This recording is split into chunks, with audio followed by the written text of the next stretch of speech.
Hi there. This video is to demonstrate some of the functions and uses of the camera orbit system and how you do your things. There won't be too much editing in this video. I'll just go through some of the basic things. So without further ado, here we go. Okay, so we start by turning the camera system on. By default, the camera is on local mode, so only you can see it. You can grab the screen with either hand by making a fist and then touching the screen. And this is what your camera output from the system will be. This black ball is grabbed by either hand. Everything is ambidextrous. You can do either hand, and it's the same gesture. So finger points to move this ball. As you can see on the screen behind me, the camera is tracking the ball position. You can make a thumbs up to grab the view ball. The camera orbit center point. You see the camera below me is following this. So this is the epicenter that the orbit system goes around. When you spawn the system, it will just be sit in front of you. On the board over here, we can control the radius that the camera is away from us, as you see. And we can set the different heights that the camera is going to be at different points along its path, as well as the zoom for some really cool parallax action.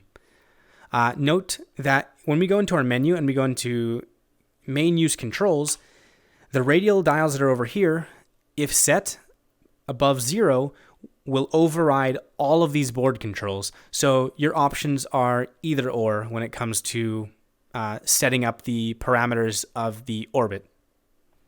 Once we've set up some of our parameters, and we're happy with where they are, we've set the speed to be something above 0. By default, it'll be around 20 to 25%.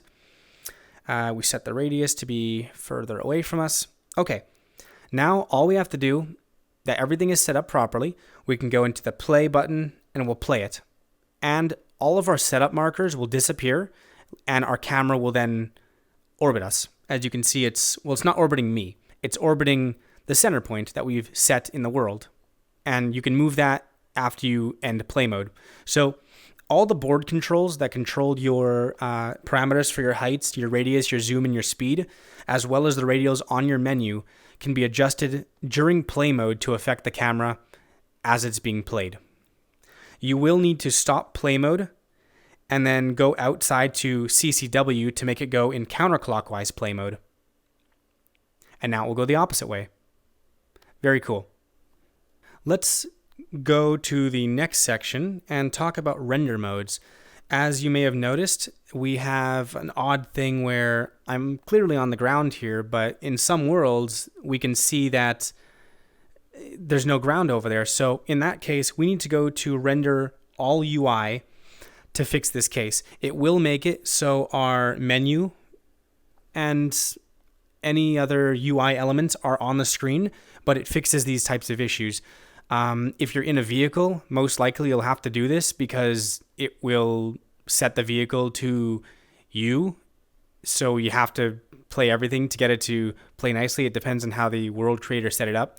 But that's that. So now that all UI is on, we have that. We can also change to green screen modes and blue screen modes.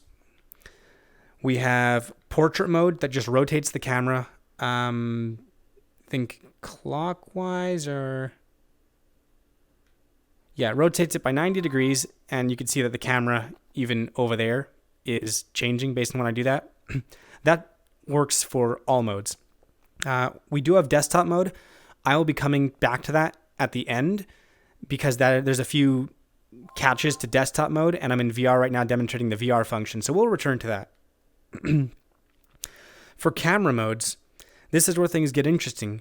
We go to rail mode, and we switch things around. And now our setup looks a little bit different. To our left, we have our rail markers, and I'll just move around a second to show you.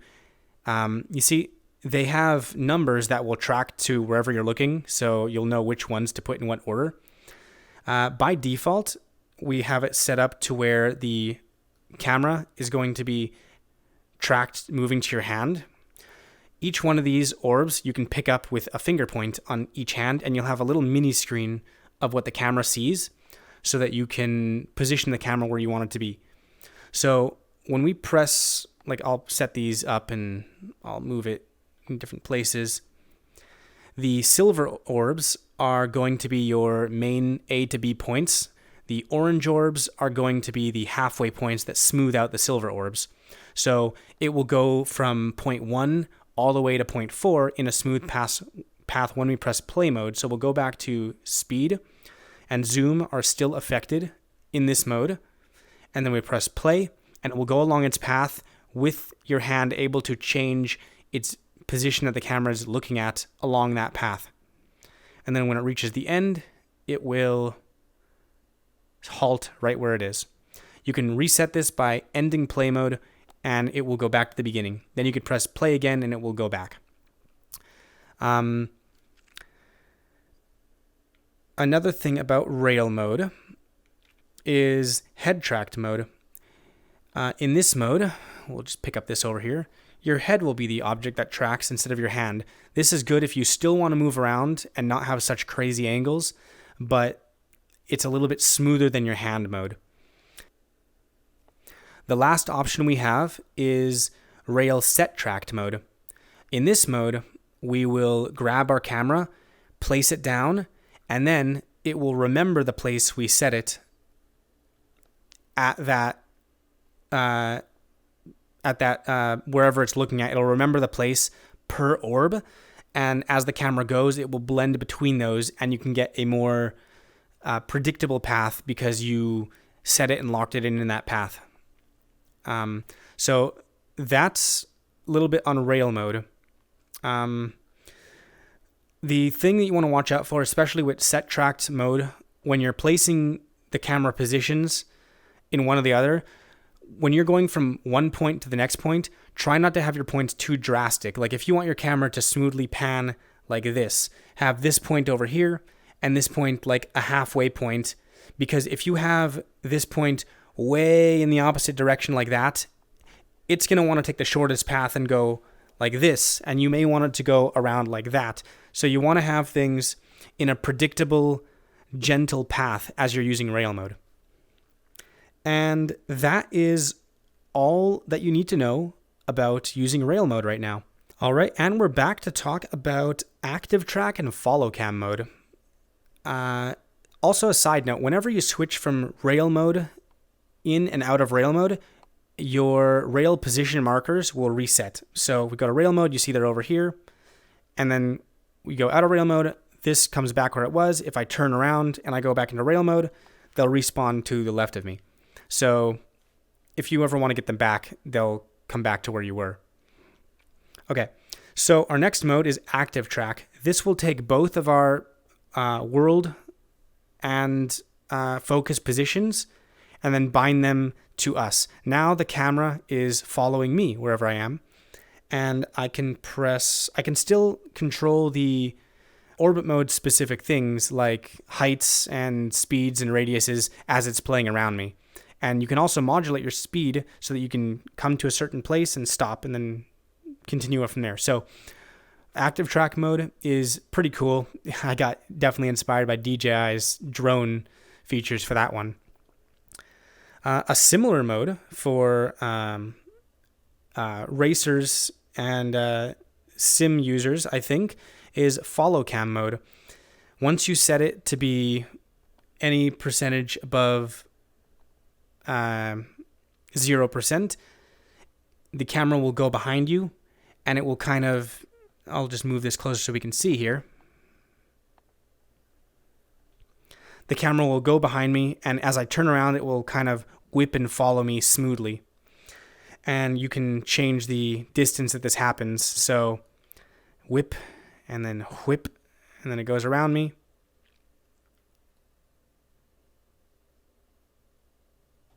So that's pretty cool. For that mode, it's still looking at the center of the screen. So you're going to want to use this in conjunction with active track so it will follow you and then whip around you. As you see, I'm kind of roaming around the world. And let me just change this so we can see the sand. By going to render modes and going to all UI. Now I'll just change this so it's a little bit closer to me. And cool, now I'm running and then it's whipping around me. And it's kind of smooth. I thought that's a pretty cool mode. So that will do that. And apparently I also need to change it so that the view ball at the bottom is off when that happens. So that will come in a future update. Anyways, now that those are done, we need to set Followcam back to 0% to get the camera back on our screen. All right. Another thing specific that has to do with rendering is the camera position. So I could take the camera, and let me just get this back in my hand. So I could take the camera and look at the screen like this, and I'm looking at the screen, and now whatever, I'll have to lock this. You remember I have to lock it to the world as your anchor point, and now I can move around and the camera is locked to what you see on the screen. This is good when you're doing anything with a skybox, because the way that the transparency works is if you look at the screen, it's going to show you everything for face value. But if we go to our drone camera and we go below the world into this little sphere I've put up, we can see that this is a little sphere. It spawns wherever you're spawning the camera system. You go into that fully, and then you disengage flying mode, put the anchor on world, and now you have a camera that gets a one-to-one feed with the screen without having to fiddle with the placement or the angle, and it just works because it uses a screen space effect. It's really cool. But if I put all UI off, most of the time this is going to result in a picture like this where it's not going to capture the skybox correctly. So we can have all UI on for this, and it'll just work like that. I recommend using the drone and going under the world when you're doing indoor shots, that you can guarantee that you have no skybox to interfere. But when you're using something outdoors and you do have that clipping issue, it's best to just use the main screen as the focus of the camera and just lock it to the world like that. Okay, now with all that said and done, let's talk just a little bit about the desktop mode. So I'm going to switch over and get right back to you. Now we're back in desktop mode. As we can see, I'm in desktop mode and I can't really use my hands to move this thing around. So the catch with desktop mode is it's kind of simple. What you have to do is go on to active track mode. So the camera will follow you, and you can do either active track in orbit or active track on Followcam mode. These are the two modes I recommend as being most usable in desktop. And then we can just go to render modes and go to desktop. Now we can see that the camera is following my character. And of course, there's that little black ball that's in my neck that I need to change in another update. But we can switch all UI, and we can go into green screen, and blue screen. You need to fix those if you do want to use them, but mostly you'll be using all UI on or off, maybe a portrait mode, and you'll be in desktop mode. Actually, let me just fix that a little bit. There we go. Okay, so yeah, you'll pretty much be in desktop mode going with active track or Followcam, and that'll be the usage for this mode. And we can, let's bring out our radius a little bit more and press play, and then perfect. Now we're in desktop mode. You know, you could be a DJ or a dancer in desktop mode. Well, mostly a DJ in desktop mode. And you could be doing your own thing, and you won't need to pay attention to, you know, your camera functions or your headset. And since you're not paying attention to your headset, you're free to just have your stream view you orbiting, doing your thing as you mix and do whatever else you do. So that's the usage of desktop mode. Also, as a note, the how and why behind how this works is that, oh, actually, when we do press play, those focus balls do go away. I forgot I did fix that. Never mind that edit I had to make. I will, yeah. Anyways, so how it works is that in desktop mode, the screen space shader that comes up from the bottom of the world where you spawn it in VR mode, it'll come up and fill your head where your camera is pointing out, and that allows you to see what the thing sees. If you look at the clouds up on the top right of the screen, you see how they're kind of moving? It's because of the world limitations for skyboxes with how the camera renders. So best to use indoors still. The view space is not visible to anyone else who is not on desktop and who is not you, especially when local only mode is on. And I think I made it to where it's not visible to anyone who's not on either way. So it shouldn't be a problem. Just note that while you are in VR, you cannot actually see the orbs underneath the world unless you're looking at it with a camera and your drone that's actually closing in on it. So with all this, these are the current features of the COS camera orbit system that I have as a version, I think 1.2. So if you have any questions, join me on my Discord and ask around or message me personally. My links are going to be below this video and in the descriptions that I will post around.